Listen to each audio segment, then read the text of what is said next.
Today I have a serious question to ask you, and while this question is targeted to a specific group, in reality it applies to every one of you watching this. So let me ask you, do you believe one of your parents has abandoned you? Or do you believe that somebody else's parent walked away from a child? That they just disappeared, stopped calling, stopped showing up, stopped caring? What if I told you that what you believe may not be the whole truth? In fact, it almost certainly isn't the whole truth. Hi, my name is Dan, and you're watching Men Need to Be Heard, the channel where we address the forbidden topics and issues that everyone wants to pretend don't exist. And today I'm taking on one of the biggest issues worldwide, and that is parental alienation. And I want to give a shout out to my friend Maddie from the Anti-Alienation Project, who along with her team is doing some absolutely amazing work to raise awareness on the issue of parental alienation, and who actually inspired me to make this video based on one she recently did along with her father that she had reconciled with, and how she talked about how everything she believed about him for years in the end turned out to be false. If you don't follow her or haven't seen her work, I highly encourage you to go check it out, and I'll put a link in the description below. So let's dive in, because this is an important topic. And as I mentioned earlier, one most people either aren't aware of or don't really understand or flat out deny exists, usually because they're guilty of perpetrating it on their children. And for reference, I am an expert on it. I'm intimately familiar with parental alienation, having been a victim of it both as a child and as a parent. And today I want to talk directly to those of you who, like me, are a victim, or to those of you who may not realize you are. And for those of you who think it doesn't apply to you, that doesn't really affect you, let me clarify. Not only does it apply to you or affect you, because you likely have friends, family members, or even coworkers that are victims, but by watching this video, you can get a better understanding of them and why they often act or say things the way they do. So let me go back to the original question, which was, what if the story you believed all your life wasn't your story at all, but someone else's version, fed to you piece by piece for years? And again, I'm asking that question to a very specific group right now. Not to parents, not to lawyers, not to advocates, not to shrinks, but to those of you who, like me, are a child of parental alienation, a victim of it. You may not even realize that that's what you are. You might just think that your dad was a deadbeat, or that your mom walked out and never cared. And you believe that because that's what you were told, over and over again. Sometimes in words, sometimes in silence, sometimes with a sigh or an eye roll. And sadly, these days, sometimes with an Insta or TikTok video that your parent made claiming how hard they try, how hard they've worked to protect their child, and how they just wish the other dad or mom would be more involved.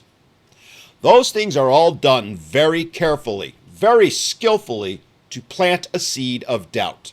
A seed of doubt in your mind and everyone else's. And again, I need you to hear something that might be hard.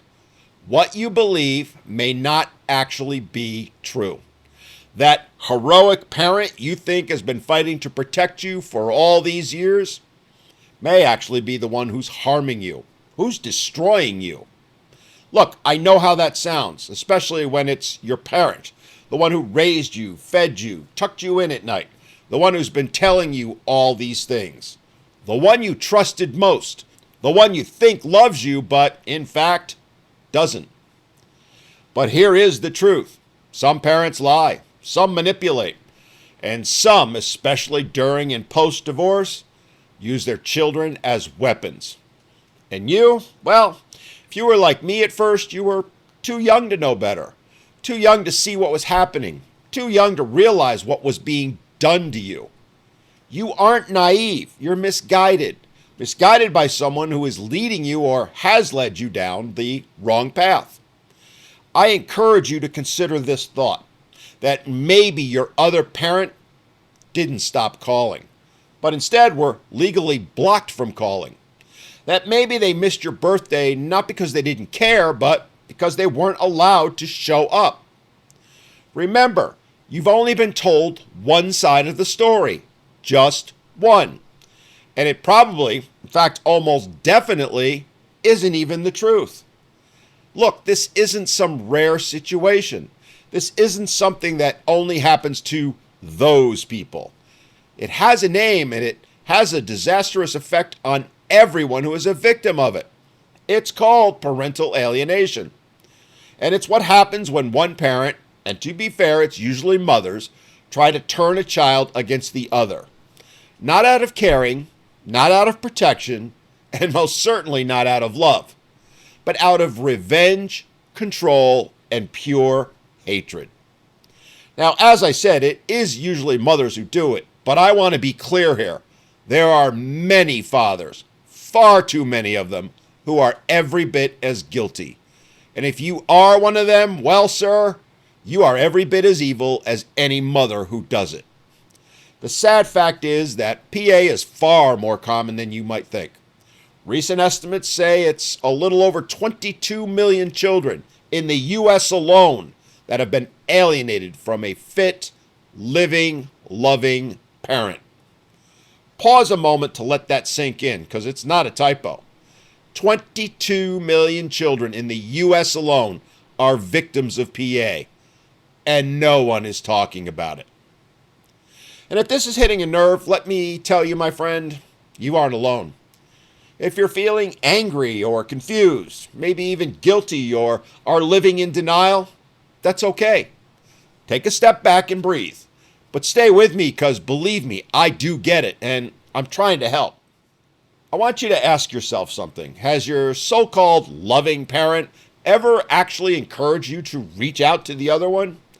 I mean, really encouraged you, not made some snarky comment like, oh, go ahead and try and call your dad. See if he even bothers to answer. Something my mother did numerous times, always in the middle of the day when she knew he was going to be at work and thus couldn't possibly answer the home phone. Yeah, this was in the 1970s, pre-cell phone answering machines and whatnot. And 7 or 8 year old me bought it, hook, line, and sinker. Or maybe you had a parent that, instead of being encouraging, was always strangely quiet, perhaps even dismissive or mocking. You need to ask yourself, did they ever really want you to have a relationship with that other parent? Or were they looking for ways to sabotage it? And let me say this, you need to be honest with yourself. You need to confront yourself, because it may, and probably does, fly directly in the face of what you think is reality. I ask you, I encourage you to take a step further and ask yourself, have you ever wondered why the bad parent just gave up? Because maybe they didn't. Maybe they were shut out. Legally, emotionally, financially. Maybe they never stopped loving you. They just had no way to show it. Maybe, just maybe, they were prevented from showing it. Again, it's not your fault. What you experienced is a form of abuse, and in my opinion, the worst form of abuse. It's a form of emotional brainwashing, and believe me when I say this, the people doing it are very, very good at it. They are masters of manipulation and being able to twist reality. And because they believe everything they're doing is right, is just, they come across not as liars, but caring, when they're anything but. In some cases, and I argue most, it even mirrors Stockholm Syndrome, where the child bonds so tightly with the manipulative parent that they defend them no matter what, because what other choice do they have? They're with that parent 24/7 and deep down know that if they do something to upset that other parent, they're going to pay a price, a very steep price. Perhaps that's you, and if so, know this. You're not alone. You're not crazy, and you're not the only one. There are millions of others just like you, just like me. People who grew up believing one parent was a monster, only to discover, as I did at age 13, that the monster was a lie. But it doesn't have to stay that way. No, you can't change the past, but you can change the future. You can reach out. You can take the first step, even if it's scary. And I know it is. Even if you don't know what to say, or if you're not sure they're going to respond. And while they may not, in fact, respond, the truth is, in most cases, they will. They may be tentative. They are almost assuredly as scared as you are. And they may wonder what your actual motive is at first. Look, that doesn't make them bad. It simply makes them human. You need to understand that they've been hurt just like you have been. Hurt deeply and in ways no one other than a parent who's gone through it can possibly understand.